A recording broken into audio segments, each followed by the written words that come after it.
บายดีมื้อนี้พบกับ Lucky Fever เนาะอยู่ที่สายลมเย็นคาเฟ่ซึ่งเป็นทั้งร้านอาหารร้านกาแฟและก็โฮสเทลเขาจะไปเบิ่งข้างในเนาะว่าบรรยากาศภายในร้านจะเป็นไหนไปกันเลย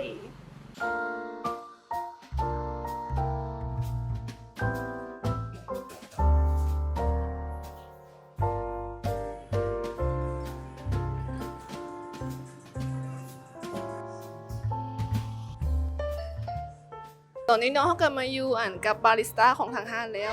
อยากให้ได้แนะนำตัวเนาะว่าซื้อหยัง โดยสบายดีชื่อเจนเดอร์เป็นบาริสต้าของสายลมเจ้า โดยอยากให้ได้เจนเนาะแบบเว้าคร่าวๆเกี่ยวกับคอนเซปต์ของห้างว่าห้างนี่แบบเป็นประมาณใด โดยคอนเซปต์สไตล์ของคาเฟ่สายลมของเขาจะเป็นสไตล์แบบนั่งลิ้นซิวๆคนเฮ็ดเวียกก็สามารถมานั่งได้นักศึกษาก็สามารถมานั่งได้คือกันเจ้า แล้วเขาอยากให้เนาะแนะนำเมนูที่แบบยอดฮิตหรือว่าขายดีของทางห้างเนาะว่ามีเมนูอย่างแน่ เมนูยอดฮิตของห้านก็จะมีหลายๆอย่างเขาจะยกตัวอย่างเป็นคาราเมลแมคเคโต้เนาะทางห้านเขาก็ได้ขายดีเช่นกันเจ้า แล้วโซนเป็นเมนูอาหารดิ ส่วนเป็นเมนูอาหารจะมีหลายอย่าง แต่เขาจะยกตัวอย่างเป็นข้าวคั่วกะเพราจะเขาจะมี2สาขาเนาะสาขาหนึ่งจะตั้งอยู่บ้านสายลมและอีกสาขาหนึ่งจะตั้งอยู่บ้านบึงขยอเขาขอฝากทั้ง2ร้านเลยเด้อเจ้า ตอนนี้เขาก็จะไปแลกโลกาเมมเบอร์กันเนาะและการแลกโลกาเมมเบอร์อยู่นี่นะแมนต้องใช้จากคะแนนแล้วก็แลกได้อย่างนี้ โดยการแลกของยูนิแมนจะ100คะแนนต่อเมนูเครื่องดื่ม1อย่างเจ้า โอเคสั้นเขาไปแลกกันเลยเนาะ โดย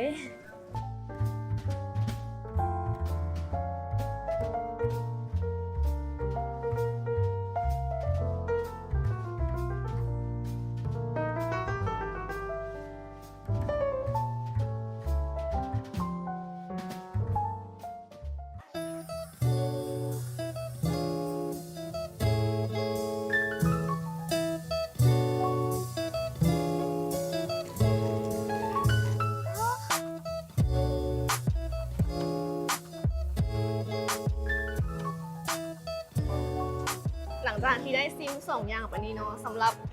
คอซองลาแซงเนาะกับกรอบนอกนุ่มในแซ่บขอบอกต่อเลย ส่วน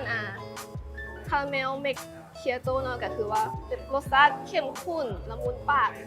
แบบแซ่บบอกต่อเลยเนาะก็อยากฝากร้านสายลมเย็นคาเฟ่เนาะ